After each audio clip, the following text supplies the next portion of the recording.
Hello and welcome back to the She Lives Purposely podcast. I am so thankful that you are here.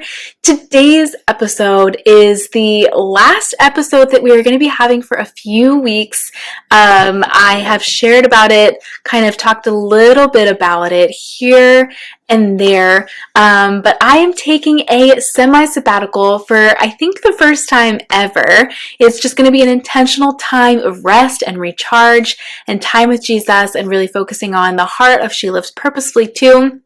There will be bonus content for the bonus content subscribers. Every single weekly Friday bonus episode is going to be still available through this sabbatical. So if you are somebody who's like, I need my She Lives Purposefully podcast fix, I want my She Lives Purposefully podcast fix, I encourage you to definitely become a bonus content monthly subscriber. So you'll get those weekly episodes. Become a subscriber today. As a subscriber for $5.99 a month, you of course get those weekly episodes. You also get all access to past, present, and future digital Bible studies for free included in that. And two, you will get access to exclusive Bible reading plans. And right now we're going through the Gospels together, and you'll get a 20% off shop code as well. And as part of that, you will be supporting She Lives Purposefully and the content created here, the podcast created here, all that good stuff. So you can sign up at shelivespurposefully.com/sign up and find that link in the show notes. And right now too, you can get a 2-week free trial to try it out. But all that to say, this is going to be our last episode for a couple of weeks on the podcast. I will miss you guys. But yeah, this is just a much needed time of refreshing. And today's episode is going to be really sweet. It actually is going to be pulled from, well, first I'll tell you what it is if you didn't already know from the title of this episode. It is going to be my testimony, which has never been shared in full on the She Lives Purposefully podcast before. So I'm really, excited and honored to get vulnerable with you guys. It's going to cover really hard things that totally shook my faith. I get kind of emotional in this episode, and two, it's going to cover a series of doubts, where I'm at now, all of that, all the good stuff, and just really God's faithfulness through it all, and really what He's done in my life. But this episode is actually something that I recorded for She Lives Purposefully monthly bonus subscribers, and now I'm making this episode public. So if you are a subscriber in the bonus, monthly content, you already have heard this episode. You have at least had access to this episode. It came out last month for subscribers, but now I'm having it here publicly, and I'm excited to share it with you guys. So I just want to say thank you so much for listening, for being a listener of the podcast, for leaving reviews, for sharing. It is kind of intimidating to take a little bit of a rest because, and I've mentioned this before, but She Lives Purposely is a huge part of how I spend almost all of my time. And two, with all of that, it is part of how I help support my family financially too. So, taking a pause from the podcast, from having listeners, ads, all that kind of stuff is a little bit intimidating for sure, but I'm trusting that this is what the Lord has for me in this season and that He is going to totally provide. So I am ready for it. I'm thankful for it. It's a little intimidating, but it's good. But I would be so, so thankful if you would leave reviews, if you would share the podcast, if you would binge past episodes, all of the things, and of course, become a bonus content subscriber, help support She Lives Purposely, but yeah, all those things too, just to help the podcast reach new women. But we'll be back in a couple weeks. I'm acting like I'm ending the podcast forever, super dramatic, but no, it is kind of like, my first time really taking time off in this way. So anyway, all that to say, without further ado, let's hop into this episode, my testimony for you guys. And after this too, we will have our segment of Dear Meg. From the get-go, I was somebody who grew up in church. Both of my parents were in ministry. Growing up, I got saved. I asked Jesus into my heart at the age of 6. I think it was in December of 2002. So if you do the math, you can know how old I am. But I accepted Jesus into my heart, and I remember doing that. And I remember really understanding it, and it was very genuine, asking Jesus into my heart. So that's when I became a Christian. That's when I got saved. And like I said, grew up in the church. My parents were in ministry. I was raised serving in ministry, basically. I remember, I think, my parents would help in the 3-year-olds in our church. And by the time I turned 4, I was helping in the 3-year-olds too with them. And I was helping in vacation Bible schools, Sunday schools, doing worship, all of it, all throughout, like, growing up, junior high, high school, even, to like recently just really being pretty heavy in ministry. And I think a lot of people sometimes can kind of almost be, especially I think if you've walked away from the Lord, but like really bitter about the way that they grew up, maybe just feeling like there was so much pressure, all of this stuff. And, there is so much to say about growing up as a church kid. And even, my dad eventually became a pastor as a pastor's kid, a kid of somebody whose parents are in ministry and are really involved in the church. There is a lot of pressure, and you do have to, even things that I'm working through of just like performance and just really feeling these things, even if you weren't taught it, just like, there's a lot in there. But all that to say is I am like, I keep saying no words in this podcast, but there are no words for how thankful I am that I grew up in the church, in that environment where my walk with the Lord was super encouraged, where I got to know Him at a really young age. I got to know what it looked like to serve Him at a really young age and really be really involved in church at a really young age. And two, which we'll dive into, have a really great support system and have people who are able to draw you back to the Lord when like stuff hits the fan and things are really tough, and you go through trials and tribulations or different things, or even struggling, like we'll talk about for me, like with doubts, and being in an environment where I felt like I was safe to vocalize those things to a certain point to people that I trusted, which I think is so important, and was really encouraged in those areas. So I am so, so thankful for the way that I grew up. I know not everybody says the same, especially like other church kids, but I really am. I'm so thankful, and I'm thankful that the Lord got hold of me so, so, so, so young. So that's kind of like how I early grew up and just when I got saved and all of that. And then in junior high, I know it feels like my testimony starts really early, but I feel like they were such crucial points in my life. In junior high, I really started having doubts about my faith. And this season of doubting really lasted all throughout junior high, all throughout high school, and into my first semester of Bible college. I doubted everything that you could doubt. If I was believing everything correctly, I doubted if there was, something that I was missing, something I didn't fully grasp. What if I'm missing something and I'm not saved? Kind of those struggles. To even further, like, are other religions true? How do I know that this is the only way? How does this align with science and creation versus evolution? All of that stuff. How do I know that the Bible is true? Is it really God's word? Like, are there inconsistencies? Are there contradictions? And diving into like how the Bible was put together, all of the things, like everything that people talk about doubt-wise, I went through all of them. I was such a doubter. You talk about doubting Thomas in the Bible, like I resonated so much with that. I felt like for basically six years, I feel like I really went through this season. And again, this is where I want to bring up, I'm so thankful to have grown up in an environment where my relationship with God was encouraged. And I'm so thankful too to grow up in a home where I felt free to bring up the doubts. And I did bring up those doubts. And I was given so many resources and given the freedom to speak through those things, having my parents pray over me in those things, but not feeling like I couldn't vocalize those things, like there was no shame in having doubts.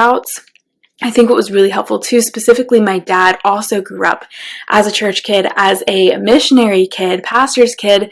And so he was really able to relate to having to work through your faith on your own, and because you don't come to Christ later in life, because you come to Christ earlier in life, really kind of seeping through everything that sometimes somebody who comes to Christ later in life has already gone through. Like they didn't believe in God or Jesus or Christianity earlier, and then they came to this and they saw this huge life change.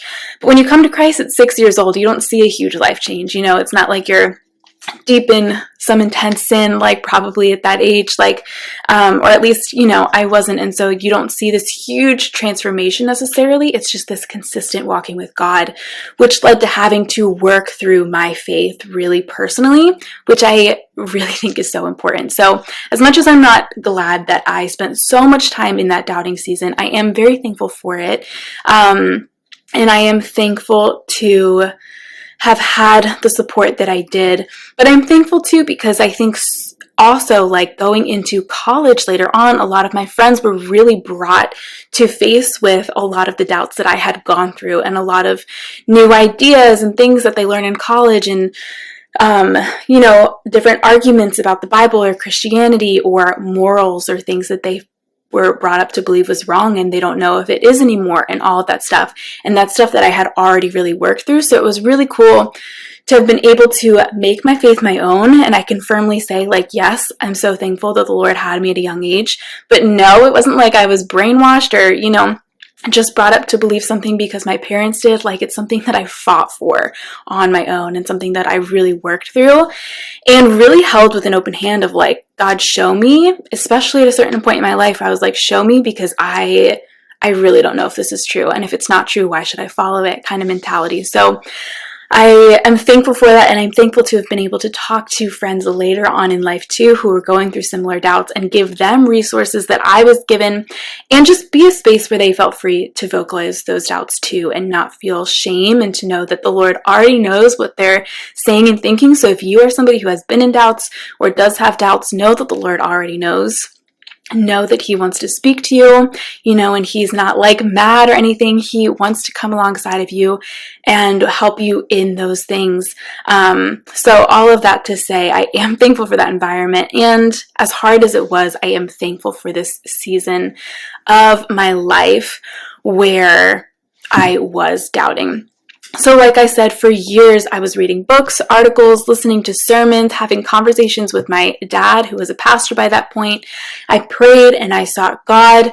And two, I have a whole episode on how I dealt with my doubt. So if that's something that resonates with you, go and check it out. I think it's episode 60. So go back, listen to that episode. It's something I'm really, really, really passionate about. So if that's something that resonates with you, go and check that out. And two, I feel like it's really important to note that despite having all of my questions answered from these books, from these sermons, from articles, from really researching, I still struggled with what if? What if there's a question out there that isn't answered, or even though it was answered, just what if? It felt like I couldn't break this heart of being a doubter, even though every doubt was answered, every question was answered.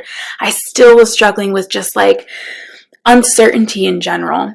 So that leads to, I went to Bible college for my first semester of college, and I remember really feeling like I needed that. That was a decision that I felt like, transparently, I remember thinking, if I don't go to Bible college with where I'm at in just this doubting season, really seeking the Lord, but just like I felt like I didn't know how well I would do spiritually if I just jumped into college. So I decided to go to Bible college, and still was struggling with these doubts that I was going through. And I remember reading the story in scripture where Jesus walks on water and Peter walks on water. And so the verse basically, or the portion goes where Jesus is walking on water, and Peter, comes out to walk with him, and he's walking on water, and that's incredible. And he's looking at Jesus, and then he starts to look at the storm around him, and he becomes afraid. And so he starts to sink and he starts to drown. And the verse says that Peter cried out to Jesus, "Lord, save me." And it says that Jesus immediately took hold of him.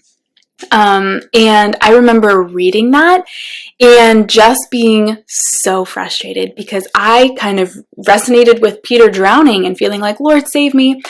And I had been in this position for like 6 years now at this point, and I remember reading that and just thinking, "Lord, you have not immediately reached out your hand to save me. It has been 6 years of struggling with doubts and questions and uncertainty, and you have not helped me. You haven't immediately reached out your hand to save me." And I remember closing my Bible and just being frustrated about that. And then we had chapel that night, and we sang a song for what was the first time that I had heard the song. And I forget the title of the song, but it's the one that goes like, I am set free. I think that's actually the title of the song, I am set free. And the line goes, you are the hand that reaches out to save. I am set free. And I remember seeing those lyrics on the wall and listening to those lyrics and just really having this like miraculous moment with God, which sounds weird, but I just really felt like the Lord was speaking, connecting my devos that morning where I had read that he reached out his hand to save, to this lyric here, like, you are the hand that reaches out to save, like you do that. And then the next line was, I am set free. And it felt like the Lord was just reminding me, like, I did set you free from this. I came and I lived and I died and I rose again and I broke the chains of sin and doubt, of everything that you're going through. I broke those chains already, and you can walk in that freedom. And I just remember like really feeling like the Lord was speaking that to me, not audibly, not verbally, but it just was something that I really just felt in my heart. And from that point on, I never struggled with doubts again. It was like I knew that my questions were answered. And here I was having this experience with God on top of years of research, of truth uncovered. And here was God telling me that I was already free if I wanted to be free.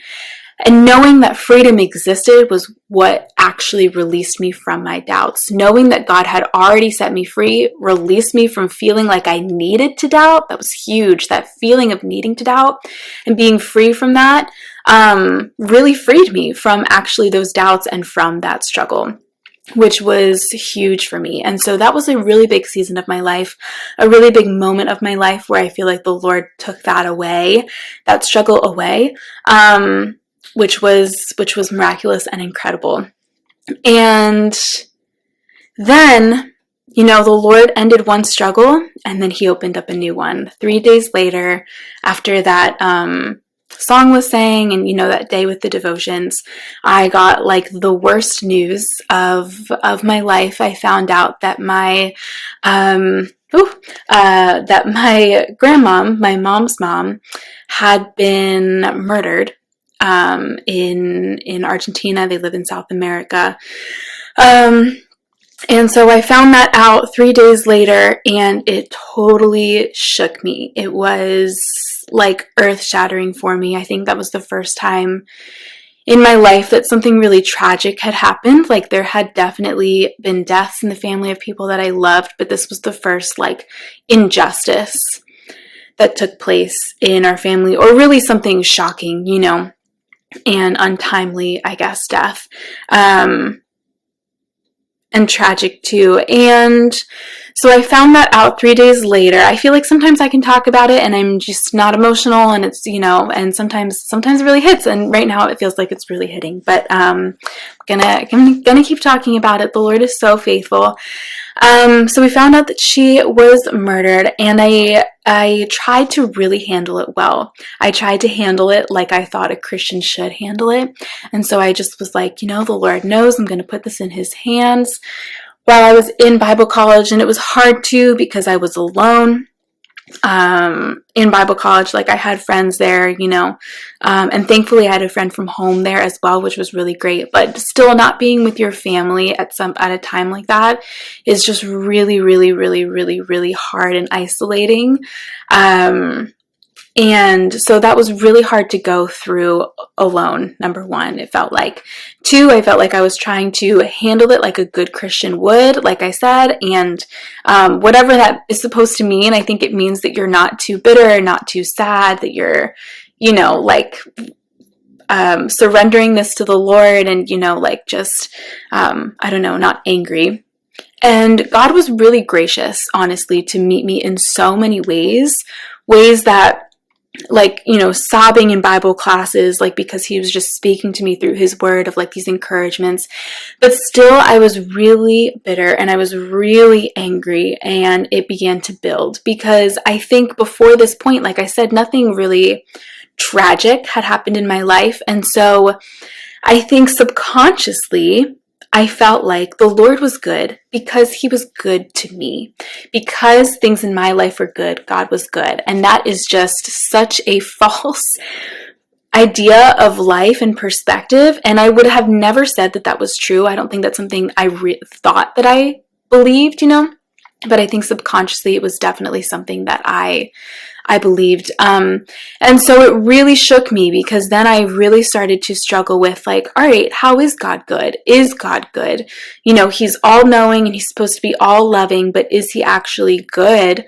And I had a lot of those questions, and I struggled with that for months, to the point where I was like screaming, crying up into the sky. I remember being home alone at some points, just people working, and I was doing school, so it was really flexible schedule, and just being home alone and screaming to the sky, just so mad at the Lord that he would allow something like this to happen. And I think mad too, because I felt like my world was shaken, like I didn't know who God was, almost, I think it felt like. And so I remember, so that happened in September of 2014, and in March of 2015, my church had a Bible retreat, or not a Bible retreat, but just like a retreat, and it's called Weekend in the Word. And I love, like, these retreats are just always amazing with my church, and it was a young adults group. And I remember beforehand, two of my closest friends at the time were like, just really speaking over me. They were like, we have been praying for you. We know that the Lord is going to work in you, that he is going to meet you at this retreat. And I just remember thinking, and I don't think I ever said it, but I remember thinking, like, okay, like, that's cute, you know what I mean? But like, I've been praying for a really long time, and he hasn't met me. He hasn't like healed me. He hasn't answered all of my questions, the how, the why, the everything, the what's the purpose in all of this, And so I remember kind of like internally rolling my eyes at that, but I remember vividly them saying that they knew, and they were praying for me, and they knew that. So we go to this retreat, and the pastor, I feel like I'm getting just emotional all over again. The pastor opens up the passage to 2 Corinthians 1. And 2 Corinthians 1 is about suffering. And it says that God is the God of all comfort, who comforts us in our affliction, so that we can comfort others with the comfort that he has given us. That's not verbatim, but that's basically a summary of some of the verses there. And it goes on to talk about, too, how the writer had been so burdened that it felt like, he was burdened beyond life itself, that like he had received the sentence of death, it says. And I just remember reading that, and it really truly felt like the words were lifting off of the page. Like it was a supernatural experience, like the words. And I don't say that lightly, because I think I'm so wary of people over spiritualizing things and putting God's name on things that aren't actually from him, and just declaring things that, all of that actually don't come true, and that's not of the Lord. But so I'm wary of saying that. So I'm saying this with all like truth of this is really what happened. Like the words felt like they were lifting off of the page. This passage where it's like, the God is the God of all comfort, who comforts us so that we can comfort others with that same comfort. And I feel like for the first time, I really felt like the Lord saw that I was in pain. The Lord recognized my pain. The Lord promised to be a comforter, and the Lord gave purpose to that comfort and that pain so that I could comfort others who are going through life things too, that I can bring the comfort that God gives me to other people. It kind of gave purpose to the pain, which is really the heart of She Lives Purposefully. And so God gave purpose to that pain. And I just remember like feeling so shook and just feeling like the Lord instantly washed away all of the anger and the bitterness and the questions and the like over aching sadness that I felt. Not that I obviously like today like haven't been sad about it, but it wasn't just like pure, like just being unable to handle the situation almost. And all of that anger, all of that bitterness literally just escaped my body in that moment. And then we got up for worship, and the first song that the pastor sang was, "I am set free which is the line, "You are the hand that reaches out to save. I am set free." And it really felt like, again, the Lord was reminding me that He was with me before this happened. He was with me now, that He is the hand that reaches out to save. Like He saved me then, He is going to save me from this now. And that I can be set free from anger and pain. And that's the power of God, that He is the God of all comfort. And that moment, that experience with the Lord, Him meeting me, completely revamped my relationship with the Lord. From that point, I was on college campuses back at home sharing about Jesus, living for Jesus, praying for people, spreading the word that God heals hearts and He brings purpose. And I felt determined to live that out. I was seeking Him and seeking to please Him in all areas, all things. I wanted to tell the world, like, I just was on fire. And truly, like, from that point on to this day, I feel like my relationship with the Lord was different than it ever was before that. And it is too what started She Lives Purposefully, just kind of this idea of like, there is purpose in pain. That means there's purpose in every day, in every season, in every person, in everything. And we are called to live that purpose out. And so that's where She Lives Purposefully came from too. Praise the Lord. The Lord is so faithful to do amazing things with the worst things. Not that He's ever, happy about those worst things, but He does redeem and restore and bring new life to things. And praise the Lord, my grandmom is in heaven with Him. She is pain-free today, which is so incredible.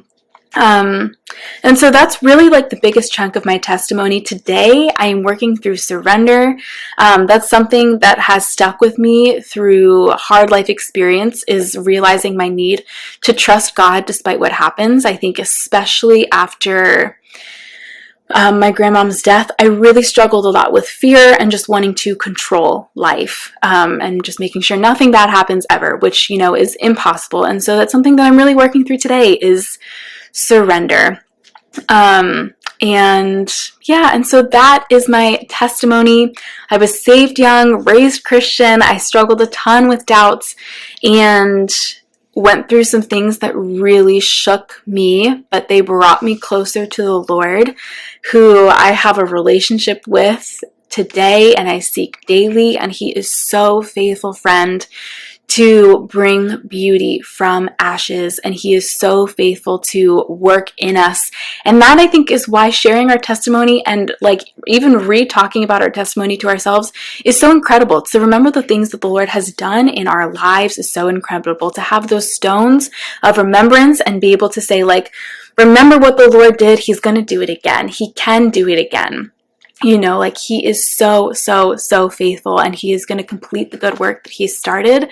And so all that to say, that is my testimony. I hope and pray that in some way you were encouraged by it today. All right, friends, I hope that was an encouragement for you, that you felt encouraged by my testimony in some way.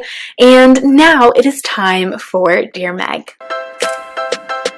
Today's question is how to find my purpose / serving in my church. So how do I find my purpose? How do I serve in my church? And I would really recommend, I feel like, first and foremost, if you're not already, like really get plugged into community, into smaller groups. And we talked about that as a Dear Meg question a couple of weeks ago, or maybe it was earlier this week or last week. I'm blanking, but we talked about that this month as well. But I think that serving in your church is such a fantastic thing. As we talked about in this episode, I feel like serving in the church was so core to basically my whole life. It's such a really cool thing to really also kind of figure out the gifts that the Lord has given you to serve His people, and see how the Lord is working in your life, and to be able to encourage other people to serve other people in the body of Christ is so cool. So I would say, like, if you don't know where to even start, try out different things. Maybe it's children's ministry, maybe it's the worship team, maybe it's just helping with, like, even something like stacking chairs, or helping with food at a Bible study group, or all those kind of things. Maybe you're helping in the food pantry, maybe you're helping with security, whatever it is, or you're an usher, different things like that. There are so many ways that you can help in a church. I would recommend maybe going to the church office, and asking, or maybe a pastor that you are connected to, a direct pastor if your church has multiple pastors, and asking different ways that are available to serve, different ways that are needed right now, and then start plugging in and see what you feel like honestly feels kind of natural to you, where you feel like the Lord has gifted you, what you're really liking. Some of those things we're not always going to love, like it is serving, but I think it's really cool because I do think the Lord has given us gifts, spiritual gifts, and ways that He has specifically created us to serve the body of Christ. And so I think in trying those things out, you really begin to see where those gifts lie. Maybe it's leading a Bible study, different things like that. So you really get to see what the Lord has for you. So I would encourage you, honestly, to just jump right into serving, jump right into community, be really intentional about that. It can be intimidating. We can feel inadequate, and maybe shy or whatever it is, but jump into community, jump into all the different small groups and events that a church has, and then to go to a church office or a pastor and just ask how you can get involved in serving the church, and see what they say, and then kind of plug into things and feel it out, see where you feel like the Lord is calling you. But I think a big part of that is just taking the step to actually jump in, and be obviously in prayer about it beforehand, but sometimes we need to take that first step as we're in prayer, and the Lord is going to open and shut doors and show us the gifts that He's given us or the gifts that He has not given us. So I would encourage you, really just jump in and go to those resources to find out what is available to you. So I hope that is helpful. All right, friend, that is today's episode. Again, I am so thankful for you. If you like this episode, if you like the She Lives Purposely podcast, be sure to leave a review and to share this episode with your friends on social media or in your favorite group chat. And I will see you in a couple of weeks. Be sure to binge past episodes, catch up on all the things, and to subscribe for the monthly bonus content where you will get weekly bonus episodes, Bible studies, Bible reading plans, and a 20% off shop code. Friend, I hope and pray that you are encouraged in this place. I am so thankful for you and so all ready to be back with you on the podcast. Love you, friend. Have a fantastic day.